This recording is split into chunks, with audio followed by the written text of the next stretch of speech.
Good morning, afternoon, or evening. Your video is about to start. I wanted to remind you of our newer Wednesday, 1 p.m. live stream Q&A on all things Social Security. Visitors are welcome to post a question in the chat, and I'll do my best to answer it. It's on a first come, first serve basis, so please get there on time.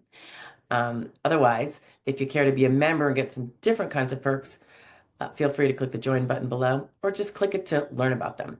Anyway, I hope to see you Wednesday. If not, enjoy the video. Bye now.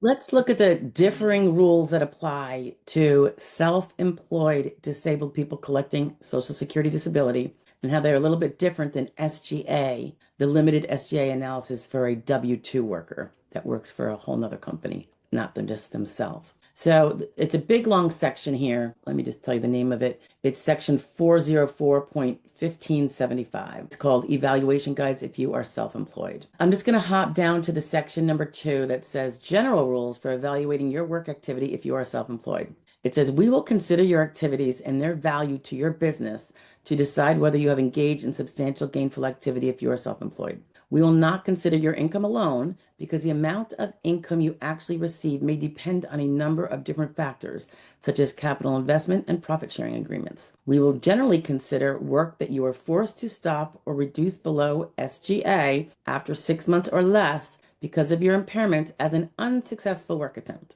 And then they refer you to another paragraph. They will evaluate your work activity based on the value of your services to the business, regardless of whether you receive an immediate income for your services. We determine whether you have engaged in substantial gainful activity, SGA, by applying 3 tests. If you have not engaged in SGA under test 1, then we will consider test 2 and test 3. The tests are as follows. Test 1. You have engaged in SGA if you render services that are significant to the operation of the business and receive a substantial income from the business. And the substantial income generally is that SGA number. Test number 2. So if you are not found to be doing substantial gainful activity under test 1, they're still going to check to see if you are otherwise doing it under test 2. It says you have engaged in substantial gainful activity if your work activity in terms of factors such as hours, skills, energy output, efficiency, duties, and responsibilities is comparable to that of unimpaired individuals in your community who are in the same or similar businesses as their means of livelihood. What that tells me, just as a little aside, guys, is test number 2 is the one that you can better show, I think, and argue that you didn't earn SGA income, but you also didn't engage in activity because maybe you build a widget and it takes you 4 hours and then you sell it, whereas the other people build it in 5 minutes. And so, you know what I mean? They can get so much more, yours takes so much more time. The value of your work per hour is far less. And that's something that I would be arguing. I know it sounds weird when you talk about widgets, but it can really be applied to anything. It can be applied to a lawyer. I mean, writing a brief could take you 3 weeks or it could take you 1 day, and if you can't sit that long and only put in 45 minutes at a time, obviously it's going to take you a lot longer than the person that can plug away for 10 hours and get it done. Test number 3, you have engaged in substantial gainful activity if your work activity, although not comparable to that of unimpaired individuals, like number 2, oops, I just lost my spot. If that activity is clearly worth the amount shown in the charts for SGA, when considered in terms of its value to the business or when compared to the salary of that an owner would pay to an employee to do the work you're doing on. That's another good one that can really help, because kind of like number 2, if it takes you 4 hours to do what should take 5 minutes if another person did it, then the value of that work is clearly not the same as an unimpaired individual.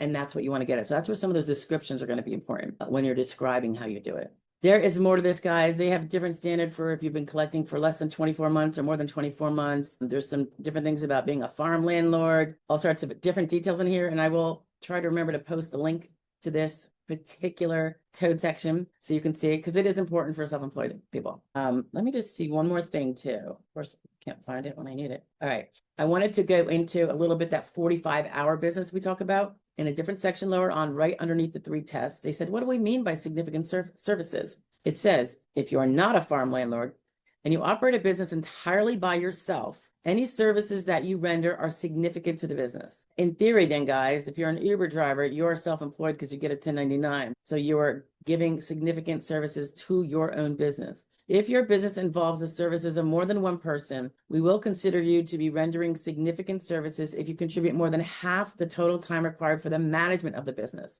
Now, going back to the Uber driver, what is the management of an Uber driver business? Probably all of like 5 minutes a month. Because literally you just look at the screen and go pick up the person, right? Or you render management services for more than 45 hours a month, regardless of the total management time required by the business. So again, if you are self-employed, you really almost have to describe what you're doing management wise. For a lot of people, it's not going to be much. It's not, if you're managing a store and you're there, you know, a little bit, but then you're doing all the bookkeeping and scheduling and all that at home from your recliner, that could be a lot of management. If you are doing Uber work or there's no management, most of your work is the actual hands-on doing the work that any laborer would do for your business, I would say that's probably not management. Just double checking if there's one more reference to that. Yeah. So just be careful about those self-employed jobs and keeping it kind of explained sufficiently so it's clear that you are not A, doing a lot of management, or B, doing substantial gainful services. You really have to think about the minutes and the hours that you're actually doing the work, not that you're sitting there resting so that you can go back and do another 15 minutes. I wouldn't count that as work time at all. That would be non-work time. And that's how you can really more accurately represent how low your hours really are. All righty. I hope that's clear, guys. I will talk to you later. Bye. Hey, so if the subject matter of the video you just listened to is of interest and you want more on it, stay tuned. Here's another one about the same topic, but a little bit different. Bye now. Hey, so this is a share thanks to viewer Jennifer, who wanted to point out that when we talk about net earnings from self-employment, which is relevant when we are being calculated as to whether we exceeded SGA. And I will say, I believe when we're talking about earnings credits and trying to get enough credits to get your enough earnings to file with your return to get the Social Security earnings credits you may need to extend your date last insured and all that good stuff. So Jennifer brought up the fact, you know, when we just talk about net earnings and self-employment after your business expenses, she brings up a great point that I actually hadn't even thought about because, you know, we obviously don't engage in this part. These are just shares because we just do the medical. But if you look at, and I will share the page, the POMS section where they give the procedure on computing NESE, net earnings from self-employment. This doesn't apply to anybody who's a W-2er, an employee of an employer or was. They talk about gross income from your self-employment, which would include partnership income, which would exclude any types of income so specified by the Act or the Internal Revenue Code. Don't know what those might be. Number 4 is a big one, business expenses. Subtract any ordinary and necessary expenses incurred in carrying on the business. Number 5 is the part that Jennifer was alluding to, and it makes a really good point that you multiply the result by the 0.9235, 92.35%.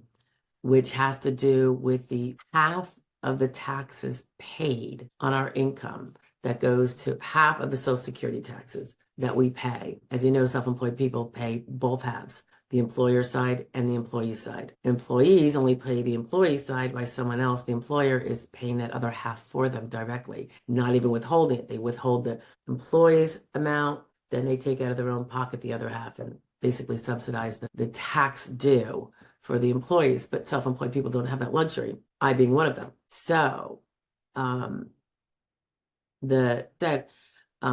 they want us to multiply that by that after business expenses amount, and it's obviously going to be notably smaller, a smaller amount. So our net earnings from self-employment becomes smaller. Now, when we're talking about trying to make sure we don't go over SGA, that sounds nice. But now I'm like kind of concerned about, you know, it makes it harder if that same definition applies, and it seems to, but again, don't hold me to it. We got to still do the research. If it applies to the same NESC that applies to earnings credits, then the 1730 one must have to get an earnings credit in 2024 would be something higher now, wouldn't it? Because if we take 92% and change of that, we are now at 1,500 and something. So something to think about. If I get more concrete, things on it, I will let you know. The SSA has not clarified the question. So anyway, we'll let you know. But great point by Jennifer that the 92.35% will be the number considered, not your 100% after business expenses. So kudos to her. Thank you so much, Jennifer. I will talk to you guys later. And if I come across anything to say otherwise for the earnings credits, and I put the feelers out there to my Social Security peeps to see if that would be the same. A self-employed person who has net income after business expenses of if the SSA is only going to give them credit for 92% of that, now they're not going to get their credit unless they jack up that earnings even more. So interesting. Doesn't really seem fair to me, to be honest with you. Me no likey. Anyway, okay. We'll see where it's going. Bye, guys.